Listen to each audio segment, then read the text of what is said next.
because it looks like we're talking. Yeah. What's happening? Welcome to the Amateur Theater with your host, Sammy B. I have with me today my new friend and confidant in music theory. He's going to teach us everything we need to know. This is Justin Rigoli, a master guitar player. Master. But here he is at the Amateur Theater. What brought you here, Justin? Oh, geez. Well, the connections would be through Rooster, who I did a Jim show Gullah. for. Yeah, Jim Gullah. Invited me to do Sandown Farmers Market I did that one as well. 2 years ago, and it got so hot they canceled it on the first night. So I ended up doing it this past year with him. And it was a small turnout, but it was fun, and it was good, and it's always good practice and good to get new people listening stuff. I had one old lady ask me if I was a folk player. I was trying to play blues and rock on an acoustic. I guess I sound folk, but hey, whatever. I do have roots. So the hardest question, I think, on this whole panel here is name a perfect song, if Awesome. you could. And I told you I had a good answer for that. So, one, I don't think there's a perfect song, but my perfect song to me would be "I'd Love to Change the World" by 10 Years After. Okay. Couple reasons. One, they're sort of the underdog of Woodstock. They didn't get as popular as the other bands, which relates more to, I think, the middle class people and understand trying to get ahead and musicians trying to get ahead. Oh, yeah. The message of the song, the lyrics are awesome. Alvin Lee's guitar playing is just through the roof. So it's one of those songs where every time I hear it, it just cuts through everything else in the room. And I'm like, oh, that's my song. That's my song. So, yeah. Hang on a second. Yeah. It's my song playing. I got to go check this You thing. can just shut up so I can listen to this. That'd be great. You know? Good times. That'd be the one. And apparently the lyrics are something that needs to be in it that really speaks Relate to you. Exactly. Rooster said something very similar. Cool. Yeah. Awesome. Good. He even turned down a song that I threw at him. He's like, Really? yeah, the words, nah. No. All right. Hey, to each his own. So what type of music do you gravitate towards? Sure. So I'm sort of all over the map. Well, today. I always joke that it'd be really funny if people heard me before one of my shows, what I pulled in and what was on my Pandora station. Me too. So in the driveway right now, I'm listening to Chicago, which is cool. That probably fits close to some of the stuff I do. But I will go from Lamb of God to clowncore to rap to EDM. I like everything, and I try to sort of meld all that in. And when I go to play my own shows, I don't want to be a one-trick pony. Yeah. I don't want to have that monotone, sorry, Hootie and the Blowfish fans, but Hootie and the Blowfish sort of level. I like that be all over, so I'll go from Radiohead, one of my favorite bands. I'll do some Tom York stuff that's really high, and then I'll throw my next song down to Johnny Cash, and people will be like, whoa, that's the same guy. And you bring the key down too? Yeah, exactly. So, as you can see, I have a deep key. I can do Johnny Cash. Yeah, right. I like keeping them guessing. So, yeah. That's good. So, what type of music do you find confusing and maybe hard to understand? Is there a type of music, a genre? Let's go polka. A polka, yes. John Candy, eat your heart out. Yes, sir. Yes, the Polka King. It's from Home Alone 2, I believe. Yeah. Get Lost in New York. Yeah, no, there's not many Is I it can't one? relate to. All right, I'm being told by the producer it's one. It's one. All right. Yeah, He would know. He would know. You can. I think you can. Any musician can relate to anything. I don't like people trying to fake their identity with music. So a lot of like pop country and stuff I can't relate to. You're driving a $90,000 truck now. Right. You're not a cowboy. Sorry. Well, Billy Gibbons, he drives some... Billy Gibbons is pretty badass. Yeah, all right, that's all I have to say about that. That's something I wanted to touch on. Your previous question was if you're monotone, like one level, like I hate to say Hootie and Blowfish again, but that's the terminology Sure, you yeah, use. yeah. The terminology. See, it's not even. See, Hootie Right. and Blowfish is a terminology. Right. You got to know this. Emotion.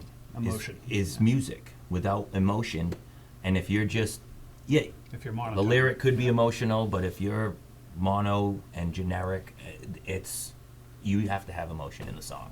In all your perform, your song up here, like you said, you're driving, and then hey, I'm gonna touch down here for a second. Yeah, See if you like that. And if you don't, if you read the room properly, you can draw them in with something else that, hey, these people are leaving. What are we gonna do? Let's kick them with this. Boom, they sit down. Exactly.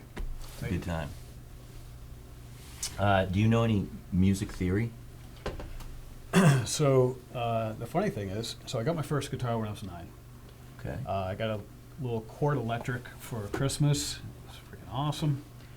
I learned Mary Had a Little Lamb, When the Saints Go Marching In, and stopped taking guitar lessons probably after like 6 months of that crap. And moved about a year later into Lineborough, New Hampshire, if anybody knows it. It's the middle of nowhere. Didn't have much going on. Decided I'd take some music theory. And I did for probably about another year and a half, and stopped and just started doing my own stuff, trying to learn by ear. Never really was, I would say, formally trained. So, and we didn't have YouTube back then. So No. We yeah. had Guitar Magazine, Exactly. the library. Ooh, the library. Yes, you can open up books in the library, and it teaches you how to do music from the beginning to the end. What do you know? Witchcraft. Yeah. What's the first chord? You sit down, your guitar, you pick it up. You're gonna just jam out or practice. Right now? Yeah. What do you sit down? You go strum. What is it? Well, it's either going to be the Hendrix chord or it'll be something like this, because it's a beautiful sound. Another A, folks. Yeah, the A's are popular. Yes. Everybody plays an A. That was A minor. But the Hendrix chord, everybody's gonna do that. So, yeah, and you try to break that habit, and then you just get sucked right back into it all the time. So, Because it drew you in the first time, Right. and the second time, and the third time. Yep. I have about 6 songs in A minor, and Right. I get confused on how to start the first strumming pattern. Who knows? So you must be reading my notes over here. You are self-taught. worth it. That's I am, good. yeah. Good to go. So you didn't take any schooling, or you did a little bit. Yeah. Do you feel that you need theory to write music? Yes. That's a loaded question, because I It think is.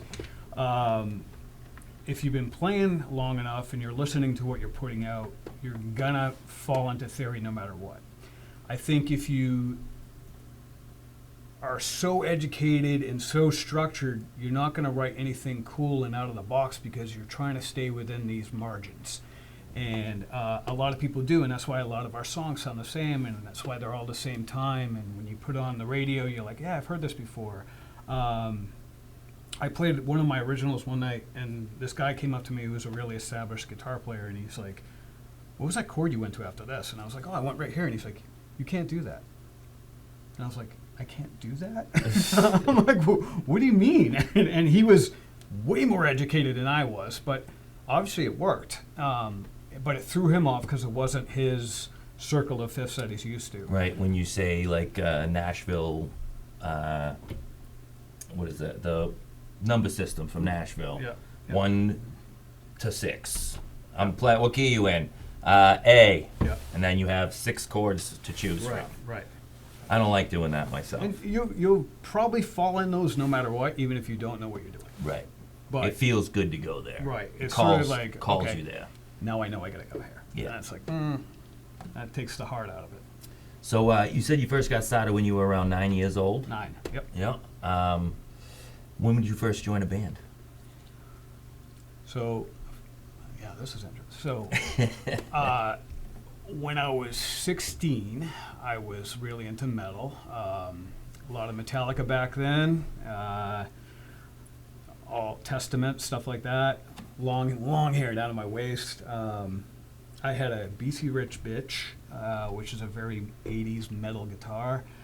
And It looks like this. it pretty much does. And one of my friends was in a band pretty far away from me in Hillsborough, and they had heard I could play, and I didn't have my license at the time, and they would drive over and pick me up and drive me to Hillsborough to play guitar for them. So that was the first, I guess, band experience I had, which didn't last forever, but it was sort of cool. You know, just getting in with strangers and figuring out what everybody was doing. Yeah, Yeah. yeah. Those were my favorite bands to be in because you didn't matter what you did. You were all at the end like, Yeah, it was just I fun. unfortunately have shoebox tape recordings of every single one of those jams of my life. They're somewhere.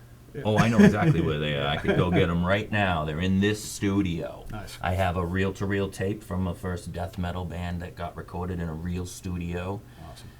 The engineer told me we needed to pay for the reel, but he didn't tell me that when we were booking it. Who are you doing it? He's like, "What do you think the tape's for free?" I assumed that you'd be recording us in the box. He's like, "The box is for idiots." Oh, wow. Yep. His reel-to-reel broke that day. No. Yep. We ended up recording in the box. But sorry to take over a little bit here. You needed the money back. Yeah. In all the bands that you were in throughout, I mean, said you've been in a few, Yeah. right? I mean, we were talking before. Would you say the music you were playing at the time could define you of who you were at that specific moment? Like, easily, hey, I was playing this song or this kind of music. I was in this. Yeah, I mean, you meld a little bit to your other bandmates, but you always should have your influence in there. So, and for the longest time, I didn't do originals until I started playing solo. I mean, I didn't do covers until I didn't do originals. I didn't do anything until I started playing by myself. Yeah. I'm drunk right now. Yeah, I didn't even have a guitar. I don't even know. But no, I didn't do covers until I started doing solo stuff, which is recent, within the last like 2 years. Nice. And so I was doing all originals. So anything original, if you're playing original music and you're not influencing it, then there's a problem. It should identify with you a little bit. So Yes. definitely was. Yes. Yeah. Speaking of influences, who are some of your influences? Ooh, so many good players up there. We don't need the 400, the top 500. Give me top three, or even not top three, any three that Sure. are in your list that you feel like right now. Mark Knopfler, Hell yes. freaking amazing. I brought Best him up finger before. player I ever seen. Yep. Oh, Alvin that's Tommy Lee, 10 years Emmanuel. after, phenomenal. Tasteful. Eric Johnson, tasteful. Yes. Should never sing on an album. Amazing though. Sorry, Eric. God, some of the other. The guitar playing in Chicago is 25/6-4. Holy crap. I know it was a late night at the studio, but that guy just went off, and you don't realize how good it is. Old Jethro Tull, you don't realize how good that guitar playing was. There's Well, yeah, it's not. They only had 4 tracks and Yeah. left and right channels to make 8 tracks. So right, and it's just phenomenal. Yeah. King Crimson, I love a lot of their old stuff. Really cool. Yeah, it goes all over the map. All over the map. do you have a favorite band? I mean, I understand it probably changed as you were growing up, but like today, I choose this as my favorite band. Nobody cares. There's 5 people watching. No, I'm just kidding. One of them's in that band. Yeah. Pissed them off. Favorite band right now? Jeez. I can tell you a band I'd want to see. And I'd want to see Muse. Okay. I think they're incredibly powerful. I love the singers. How much emotions in his singing. I think after maybe Queen, he's probably the next one to step into that level. Really love Queens of the Stone Age. Absolutely adore Radiohead. But yeah, that's a hard one. Yeah. I You have don't a favorite drummer, guitar player, bass player, or do you not get into that kind of thing? You know, I don't get into a favorite because everybody has their 20 seconds of fame, or everybody has their one good song, and it's like, I'm glad you answered this way. yeah, what I might love about that one song, what happened to you on the rest of the album? Darkness. Not many people know that there's a rest of the album, right? Right, yeah. Yeah. And granted, There's liner notes too, producers, engineers, people that wrote the song, it might not even be the person singing, that someone actually wrote the song in the Right. background there. Exactly. For sure, for sure. So yeah, not having a favorite is because it opens you to lots of things. You're not Right. like, hey, I'm stuck on this, I'm stuck on that. Yeah. That's good. Not many people answer it that way. They actually dig for a favorite. Today it's, Yeah. Right. well, I like the way you answered that. Listen up, you youngsters. You don't need to play favorites here. You just need to enjoy yourself. Doesn't even matter what you play. I mean, now. It will when you're on stage in front of people because they might walk out. I've played in front of a bartender once. You don't want that. Yeah. No. So do you have a like a favorite lick or a scale or a mode that is something you're just like, yeah, Oh, you're I throw this in every lead. You get into theory there. No, I don't. Yeah, I wouldn't say that I have a one-trick pony that I always go to hit. Recently, I would say probably in the last 10 years, I've started to recognize that I'm getting known more for my voice than my guitar. So that's interesting. So I'll have certain songs that I like to whip out because they can show my range, and I think that's sort of overshadowed my guitar, which is fine because I don't consider myself amazing. On guitar, I'm good. I'm adequate. I get the job done. Good guitarists say this. But my vocals, I had to, again, self-teach myself how to sing. I was in a band where I played mostly guitar. We blew up. I started playing with a drummer, and I was like, hey, let's write something to this. And next thing you know, for 2.5 years, it was me and a drummer playing rock shows everywhere, and everybody's like, we need to learn how to sing. I'm like, I had to teach myself, so... It's like we lived the same life, just 10 years apart from each other. All right, so how do you keep your chops up? Booking way too many shows. Yeah. So I guess that it's not a practice regimen per se, as that is. You're out there just doing it. Yeah, I'm just doing it because I love it, and I'll play the crap out of it. When I first started doing covers, I did not have a lot. I had, this is actually a pretty cool story, so I'm going to go off for a second. Yeah, no, go as long as you want. So I had got married, moved far away from where my band was, decided after a little while trying to make that work. I'm like, this is not going to work. Stopped the band, so I was playing alone in my house, and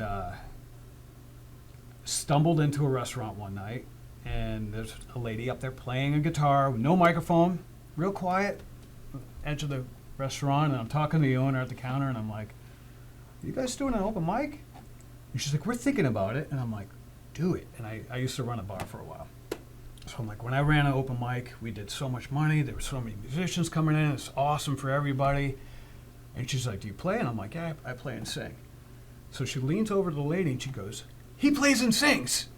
And next thing I know, I'm doing like 7 songs in front of this restaurant when I was out to dinner with my wife.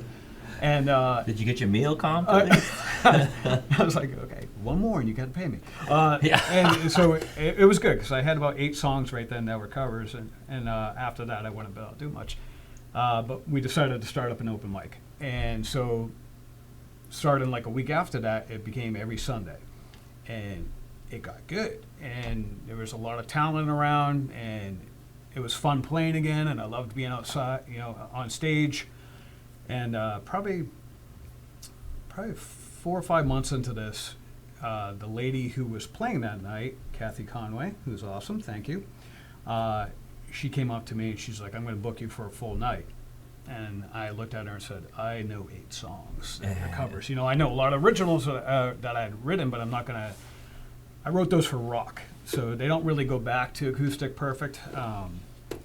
And she said, okay, well, I'm going to book you 2 months out. And I was like, what? And she just opens up her calendar and she writes me down for a date 2 months out. And I'm like, I have to learn like 40 songs to do a 3-hour set, at least. And I mean, 30 minimum. Yeah. So Kathy, thank you. So she sort of lit the fire under my ass again. And I played a show that September by myself to a full house. And after that, I was like, yeah, I'm doing this. Yeah. I just miss being on stage. I miss doing it, and for a while, keeping my chops up. Where every time I went to do another show, I wasn't playing them as frequently as I am now. I would be like, okay, I need 2 more songs for the next show, and then I need 2 more songs for the show after that, and so I could keep my set list fresh and change it around for people and have new stuff thrown in there. And then you get up to a point where you're like, okay, this is definitely over 3 hours of songs, and now I can just rotate them around and keep those really fresh and strong and throw them in, not quite as frequently because I don't have to build up that whole staple as much. Right. But So when you out doing that, you still throw in your originals too? I do. I mean, yeah. Yeah. So yeah, it's cool because I don't want to lose out on what I wrote. There's definitely some songs that don't go back to original by myself as good as I did with the band. Right. Those are the ones I turn into folk songs. Right. Or polka. Yeah. Yeah, whatever you got to do. I know Spotify has no idea what folk music is. They'll give you a couple That's Joni all right. Mitchell, some Bob Dylan, and then you're like, Yeah. how is that? That was like Americana. Or maybe they didn't have Americana back then, Yeah. so they threw it into the folk region. But people who are making the Spotify list now know that we have Americana, and all those people, like Neil Young, Yep. he's folk? Do you think he's folk? I think his lyrics might be, but I don't think his style is. No, he's got a good rocky Yeah. blues. I mean, even when he was in Nash and Young, America, yeah, Nash and America. Young, yeah. Somebody said they hate America. Not the country, the band. Oof, yeah. It's tough to say on camera, isn't it? It's hard But- when you're playing something that speaks to you and somebody in the audience is like, oh, I hate Neil Young. And I'm like, well, you're going to have to suffer through 4 more. Yeah. Sorry, it's my set list. Hecklers. Well, that's if you don't want them to leave anyway. Right. So, what if you could talk to a young player who's fairly interested, maybe plateauing? Sure. What's one thing you would tell them to get them motivated?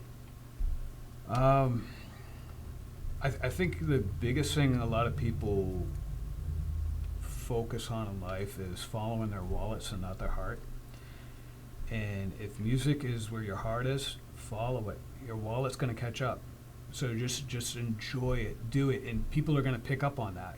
Why be miserable doing what you're doing when you could actually enjoy doing your day to day, and eventually it'll fall into bliss. So keep at it.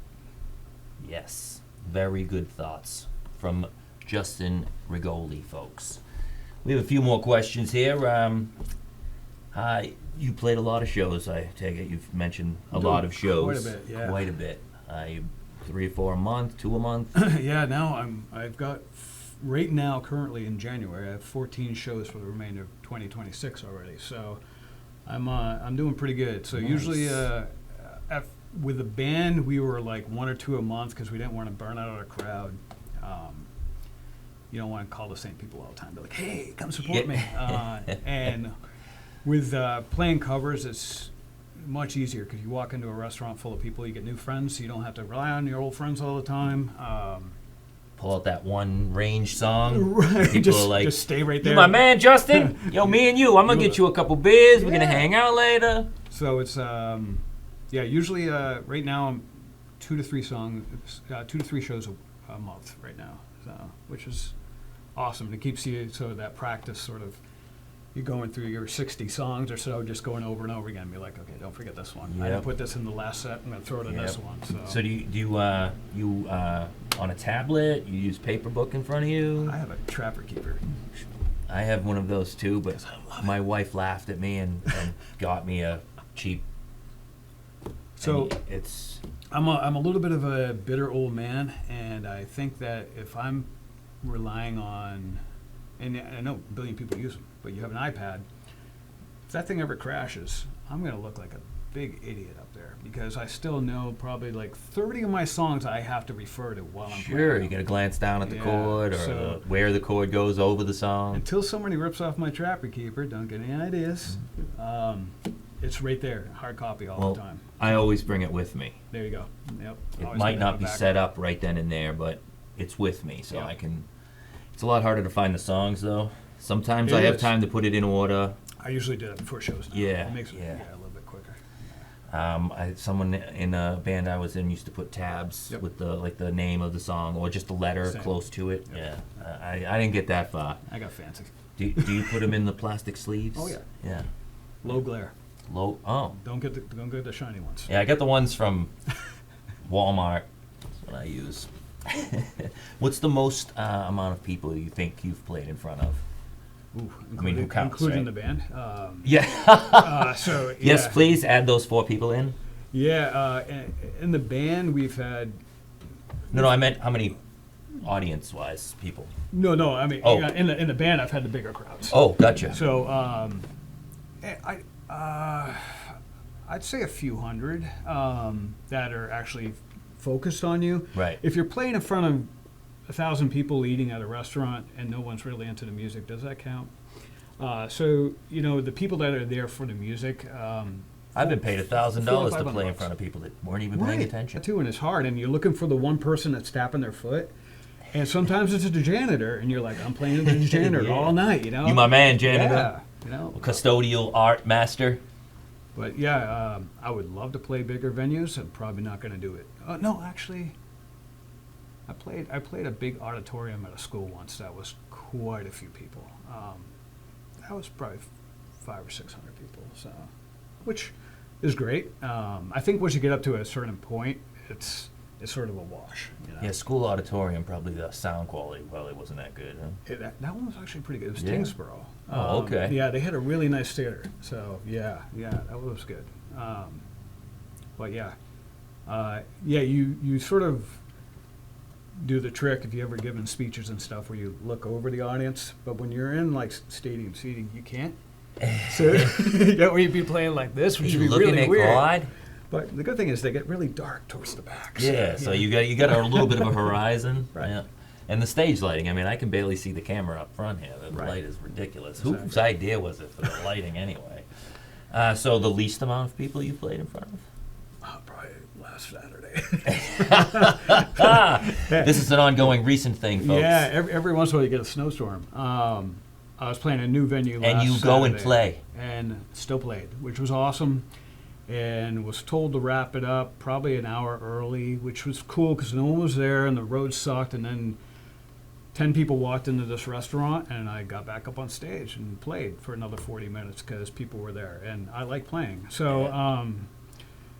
Yeah, it's hard. You got to put it on your A game, whether there's 3 people or there's hundreds of people. The good thing I've noticed over time is when there's 3 people in an audience, you can really hear yourself well. When there's a whole bunch of people talking and yelling and whatever, sometimes you're singing at a little higher volume than you normally do. And you or lose your voice before you're supposed right, to. yeah. So there's pluses and minuses to everything. That's my biggest thing is I'm having trouble holding my voice for longer than 2 hours, maybe. Oh, yeah. You know what I mean? It's a lot. Especially if It's you're a by lot. yourself, you know. Chew So gum. yes, I always thought that the Beatles were chewing gum because they were busy doing things they're not supposed to do, and Probably. it's trying to probably. So, but I always saw Lennon with a piece of gum in his mouth all the time, chewing on that Hendrix, thing. too. Yes, yes. I just thought he was also not supposed to be chewing gum at the time. What's your most memorable show? And this could be right off the top of you. Yeah. This is it. I'd say the Boston Hard Rock, the first time I played there with my old band, a Jar Project. And not only was it packed, I had... Was it packed to see you, or was it packed just because it was the Hard Rock? It was packed to see us, which was Okay. cool. Right. We had a lot of people come down. Nice. And I had probably a good 20 people right in front of me that were singing my lyrics back to me. And that is a high that's just really weird. When you're Yeah. like, okay, I wrote this, and you guys all know it, which is really cool. So that was a really awesome show for us. Gives you goosebumps on your own stuff Yeah, again. Like the yeah. first time you finish the song and you're like, That's pretty that's a good song. Yeah, I'm going to right. start playing that everywhere. And that Exactly. same feeling you get when you see other people singing. I only see my wife singing my words, so. Most people say, I can't understand. I said, it's English. Anyway. What is, how about the biggest malfunction or... Cool. Yeah, I've got that. And how did you overcome the Yeah, second part? this was a good one. So, my first band was called Velo de Milo, and we were in the New Hampshire Battle of the Bands, and we had made it to the finals and all that crap that you do back then. And we were playing at Millie's Tavern, which is now Stark Mill in Manchester. And we had just started our first song, and my guitar shut off. And I was like, where'd all my volume go? And so you're already under a lot of pressure anyways. We were playing with some really good bands. And I start looking around frantically at my pedal board and, and checking my chords, checking everything. And I'm like, it was working when I left the house.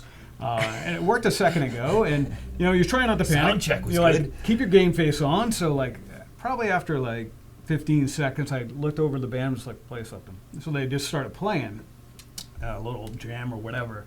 And I'm going through everything. And luckily, my now boss, which is weird, is a phenomenal guitar player, musician, owns a studio. He was in the audience, and he looks up at me and goes, he stepped on your cable. And my keyboard player was doing his little dance and walked back and snapped the cable head right out of my amp. Oh. And if he didn't see that, I don't know how I would have found it. So we put a new cable in, I got volume back, and as soon as I got volume back, we stopped, got on the mic, and it happened to be during one of the Pats games. Was on every other TV in the bar, and came back on, had volume, and I just went, how about them Pats? And the whole place went nuts, and we went right back into the song, and we ended Reading the room. up winning the Battle of the Bands. Nice. And part of it was because how we behaved during that, even though complete panic and not knowing what was going on. And only 30 seconds, 45 seconds maybe? Yeah, probably under a minute, that whole thing, which seemed like days, but Oh yeah. I've It's- always wanted to make a video of how long it actually takes to change a string while you're trying to keep a song going. People are staring at you. and Yeah, you're like, yeah. I haven't had a band here long enough to do that with me, but one of these days. That's a good one. I've never heard of someone breaking a cable right off of the amp. How did you get it out of the amp? It snapped right at the end of the plug. So right here, it was loose and just. Oh, So- okay. You were able to still. Yeah, I kept threatening my keyboard player. I was going to get him a seatbelt for his bench. But Oh, good times. Good times. All right. So, you've almost said this, answered this question a few times. Yeah. What does music give to you? Sure. Luckily, these days, I think it's sort of therapy. And you go through different things in your life, and sometimes you need to just go yell on a microphone, and it helps everything. I started playing solo going through a really nasty divorce, and a lot of lyrics changed for me, and I was like, oh, that's what they meant when they said that. So you get different relations to everything, and these are songs you've already listened to before. right, Yes, yeah, yes. and They weren't country music, was it? there's a song by Citizen Cope, Sideways, and I don't listen to the radio very much. Usually I'm on my Pandora station. I have this artist that I love, and I'm going to play the crap out of that. And sometimes there's little hints that pop in, and I was driving home one of the nights, and I heard the song Sideways come on, and I'm like, oh Christ, these lyrics, so I'm like, I'm going to learn it. So I just went to work and I printed out the tab and started playing it. On the clock, no less. Yeah, because that's what we do, because half of us are musicians. So I played it out, I think, the first time, and it was at a restaurant I play at, and the manager loves me. And she came up after that song, she's like, that one was a little loud. And I'm like, that one's a little emotional. Because the rest of it was good, but I was feeling that song. And then I listened to the song again, and I was like, oh, I'm playing that completely wrong. So I just sort of took his lyrics and switched it to what I thought. So I think a lot of it is different people interpret stuff different ways. I think music is sort of a way of me to sort of vent. If I have a crappy day, I might go home and listen to Lamb of God.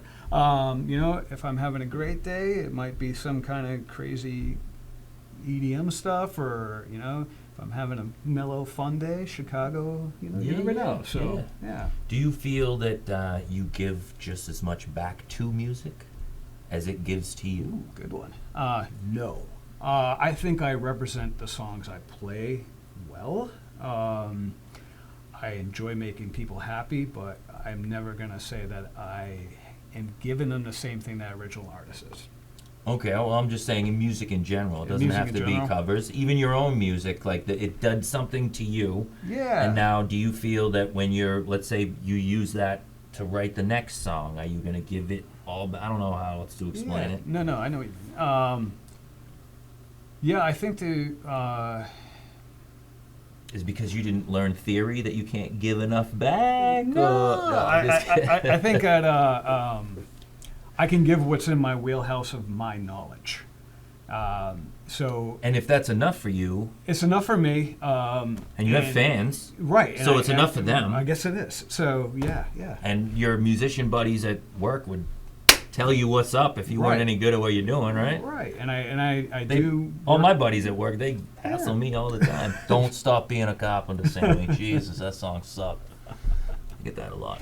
It's all right. Can't win them all. That usually means they like it. Yeah, they're just being jerks. Carpenters. It's tough love. Yeah, don't be a carpenter. It sucks. Let's see. This one I tried to revise. It's a tough one for me, but so when I play an original. I'm sitting all alone at home. Let's say I just finished writing it. Like I mentioned this before, it's that feeling you get. Like this is a great song. I can't wait to play it, like with the band or on stage or in front of people. I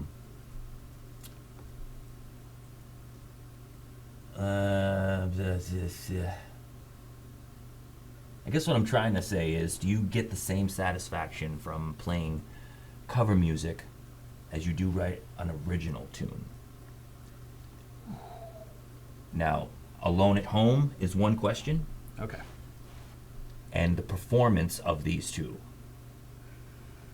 is the second part of that question. Yeah. That part of that question sucks. No, that's a good one. All right.